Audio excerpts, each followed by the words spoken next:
elevator's out, the escalator's out. Now you got to walk the stairs, but you also have, a bad hip or something. The point is almost everyone is setting themselves up for failure. It's like a GPS or a self-driving car that doesn't have the right data of the terrain. A self-driving car needs an accurate current location, it needs an accurate destination location, and it needs accurate terrain. All of us remember the Garmin.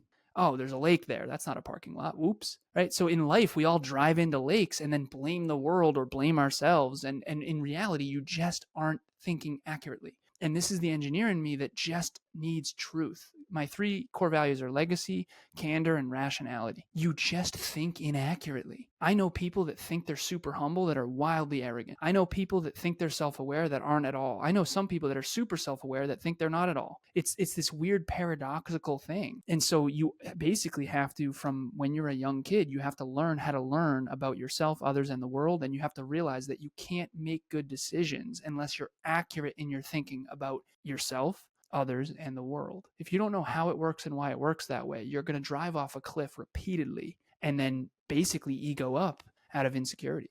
That is really interesting. And what I noticed, and I coach people in the workplace, and and even just leading people for the longest time, one of the big discrepancies we often see is that the identity and the image don't match up. Somebody thinks they're something, they think they're the top performer, but around them nobody else does. But and that usually is their failing, and it is self-aware. And by the way, the top performer doesn't think they are. How right. cool is that? Yeah, but they're striving. Oftentimes, I feel like they're striving, and that's why they don't think they are, because they're constantly like, "No, I can be better." Is that huge?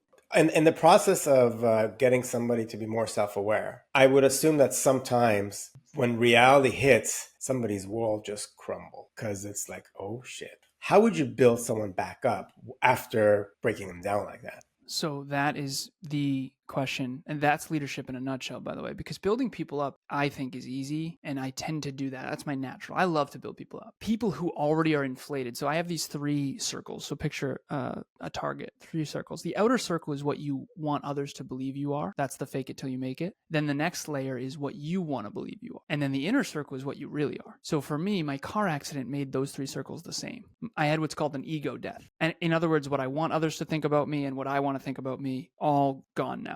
Let's start from scratch. Now I can actually make good decisions based on who I really am. Some is good, some is bad, some is ugly. It's this is who I really am, right? But to your point, when someone is clearly delusional, I actually have what I call an unmeds score: unstable, naive, manipulative, entitled, delusional, significance-driven, arrogant, and immature. Those are the people I steer clear of. So if anyone has a high unmeds score, I won't go anywhere near them. And the reason why is because my purpose is to help people, which I can't do unless I bring truth. And when you bring truth to someone who's delusional and entitled, they attack the hell out of you. Yep. So it's called an unmeds score, UNMEDSAI. Unstable, naive, manipulative, entitled, delusional, significance-driven, the people with a birthday week, right?